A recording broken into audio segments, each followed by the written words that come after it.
complicado. A Andresa Matais, nossa colunista, fez uma reportagem aqui falando do grupo Prerrogativas.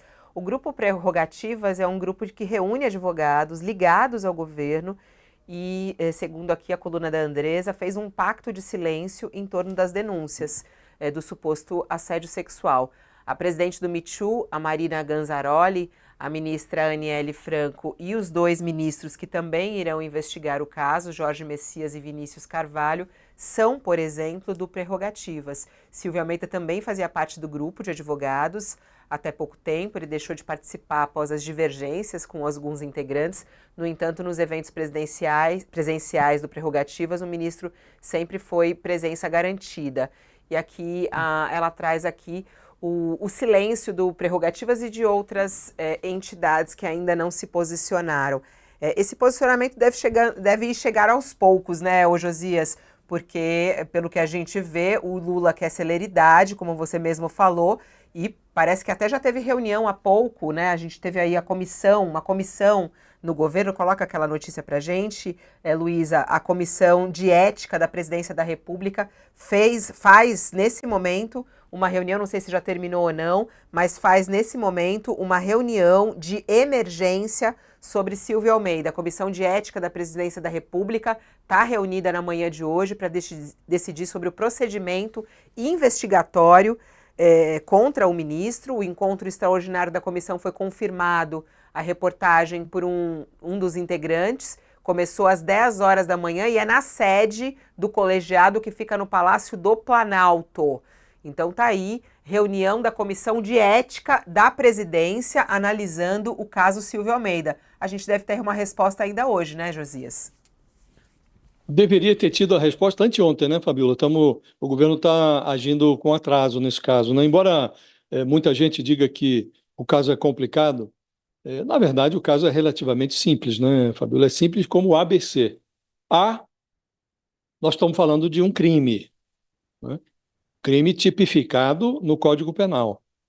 No atual estágio, o episódio está na fase da denúncia, né? Portanto, é preciso fornecer ao acusado, o ministro Silvio Almeida, um megafone para que ele exerça o sacrossanto direito de defesa. B, assim como o ministro tem o direito de se defender, o contribuinte brasileiro merece ser homenageado com o afastamento do ministro do cargo. Primeiro, para que a suspeição não seja homenageada com a inação.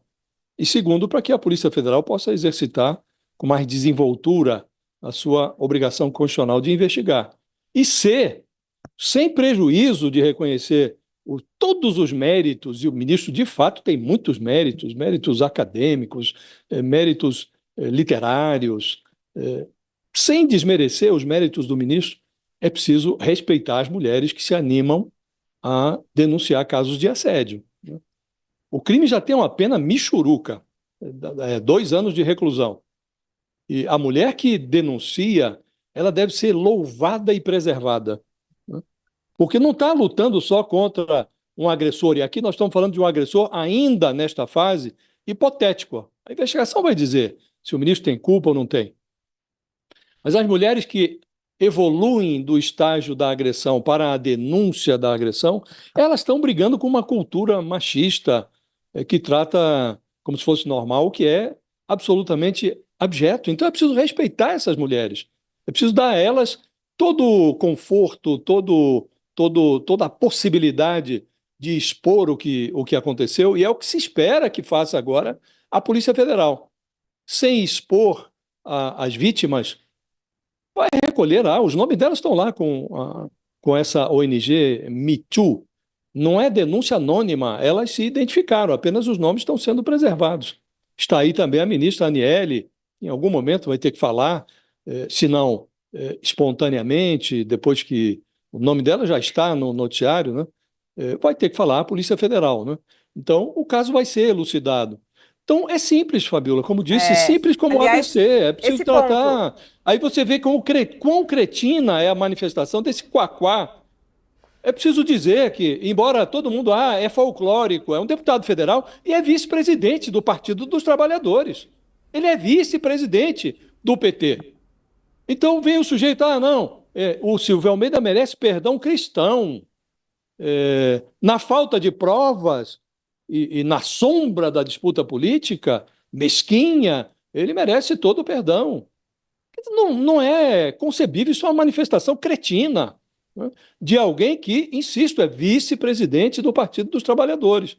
E me parece que aí está mais adequada a posição dessa entidade que representa os negros no Brasil, né, que diz, olha, toda solidariedade às mulheres, que seja feita a investigação e, e assim devem proceder as pessoas que encaram esse caso, Fabíola, sem paixão política, sem nada.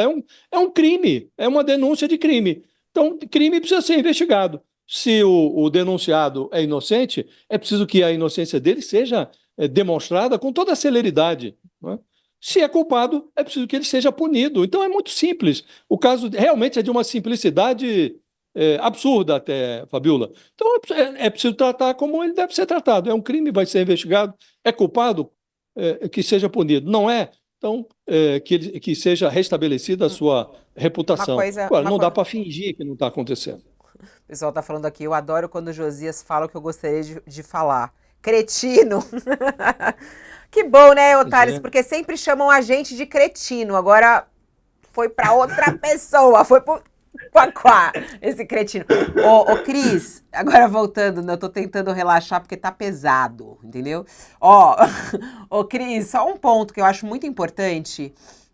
A gente tá falando toda hora aqui, a Aniele precisa falar, ela precisa denunciar. Ela precisa denunciar, essa é a minha pergunta pra você, ou não? Essas investigações, elas podem correr sem a denúncia formal de Aniele Franco. Ou ela fazendo essa denúncia, por exemplo, para o Me Too, não sabemos se fez ou não, né? Não sabemos se a Aniele está nessa, digamos, no pacote do Me Too. Fabiola, agora, como a gente viu que a Polícia Federal abriu investigações, a conduta do ministro pode ser investigada sem a provocação da Aniele. Mas se a Aniele denuncia, fortalece sem dúvida, né, Fabiola? É isso que a gente estava falando. Não é obrigada, nenhuma mulher é obrigada a denunciar esse tipo de crime, mas quando você denuncia, você dá subsídio para que outras mulheres, eventualmente vítimas do mesmo crime, sejam credibilizadas, sejam acreditadas. Você fomenta ali, né? Porque o foco é nele, ele que tem que ser olhado e investigado, as condutas dele. Se envolvem assédio sexual e hierarquia, há de ter WhatsApp, registro de comunicação, eventualmente até por e-mail, gravação de reunião. Inclusive, eu sempre falo isso para as mulheres que não querem denunciar, é bom que enquanto você está na dúvida ou pensando que nunca fará isso, vá registrando, registra, printa o WhatsApp, fala para as pessoas, as amigas para quem você falou serão suas testemunhas no futuro. Então eu acho, Fabiola, que realmente nesse momento a Aniele está num ponto ali meio sem escolha, né? Acho que a escolha dela até aqui foi não denunciar. Acredito eu, é palpite, por medo de encarar um homem com essa reputação ilibada e esse poder, embora enfraquecido já no governo, segundo os relatos que a gente mesmo deu, que o Matheus Araújo deu, de assédio moral lá dentro, é um sujeito que, inegavelmente, tem uma respeitabilidade, né? Ele conta, e tem essa coisa também da confiabilidade da palavra do homem respeitado, acadêmico, intelectual. Então, a gente queria muito acreditar que é tudo mentira, mas a gente também sabe que é muito difícil que as mulheres façam falsas acusações desse tipo, porque elas não ganham nada com isso, né? Então, mas para te responder, acho importante a Aniele denunciar, mas não é imprescindível para que a conduta dele seja investigada, inclusive porque tem aí outros relatos, né? Se não tivesse nada, ninguém mais falando contra ele, e ela não denunciasse, isso ia ficar parado mesmo, não ia acontecer nada. Mas agora que ele já é denunciado, aí a investigação pode começar.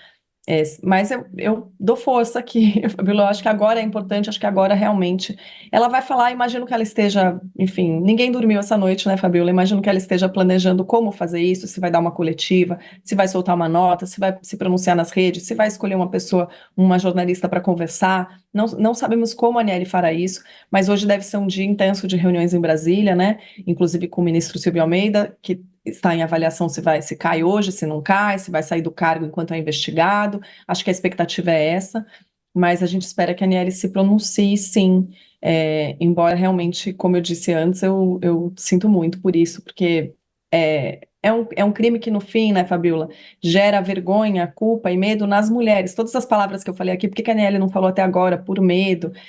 A gente sofre o crime e a gente é que fica com medo de falar dele, a gente que fica se sentindo culpado, porque as pessoas vêm e jogam pedras. E realmente, se ela tivesse sozinha, se não tivesse esse rastilho de pólvora que o Me Too soltou, seria muito difícil essa briga, ela poderia ficar muito isolada contra um homem muito poderoso, então é difícil, é delicado mesmo. Ô, Cris, mais um Se ponto, me você... permite uma observação muito rápida, Tá. Fabiola, só sobre a Aniele, ela pessoalmente não tem a obrigação de falar.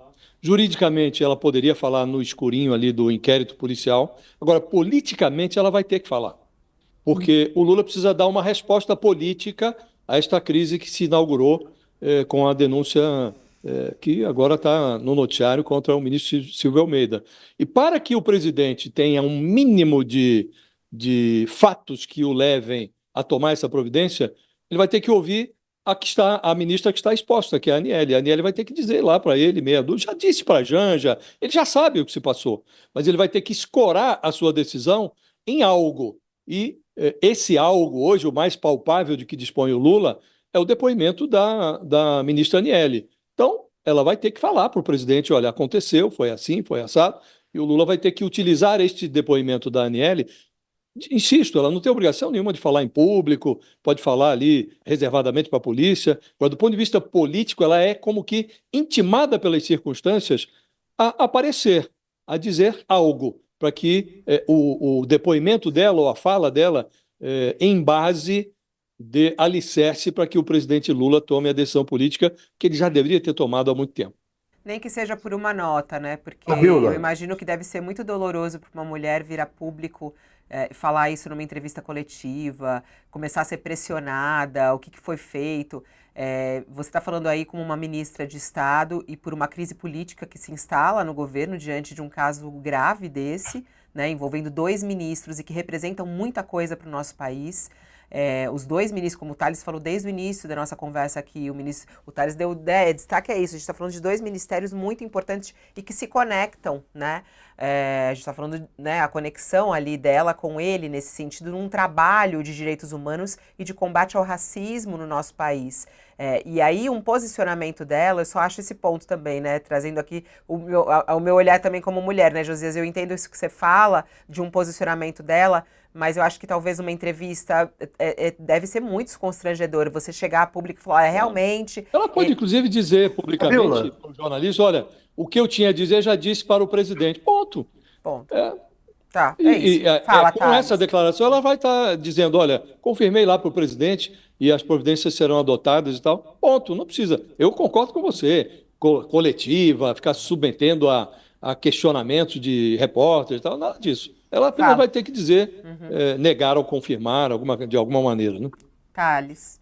Fabiola, eu acho o seguinte, que politicamente é inevitável que ela tenha que falar. Não acho que o Lula precise do depoimento dela para tomar uma atitude. Na medida em que já várias pessoas falaram, o que a própria Me Too fale, já coloca o ministro na berlinda. Mas tem que se registrar que a Comissão de Ética está abrindo esse procedimento em termos recorde de tempo. Muito rapidamente, eu não vi em outros casos a Comissão de Ética ser tão rápida. E na medida em que a Comissão de Ética abra o procedimento, aí sim, a ministra vai ter que falar lá na Comissão de Ética. Isso é inevitável, porque ela é uma testemunha, ela recebeu denúncias. Isso ela vai ser chamada, muito provavelmente, pela Comissão de Ética para falar. Então, eu acho que politicamente não tem como a ministra fugir de falar. E eu até polemizaria um pouco, dizer o seguinte: ela nesse caso, ela, mais do que mulher, ela é uma ministra. A posição dela é de ministra. Ela é um exemplo para outras mulheres. Então, ela tem esse peso político muito importante, muito importante. Então, eu acho que, politicamente, Não tem como ela ficar de fora dessa briga. A briga já está aí e ela é uma ministra, ela é um exemplo, todos esses casos.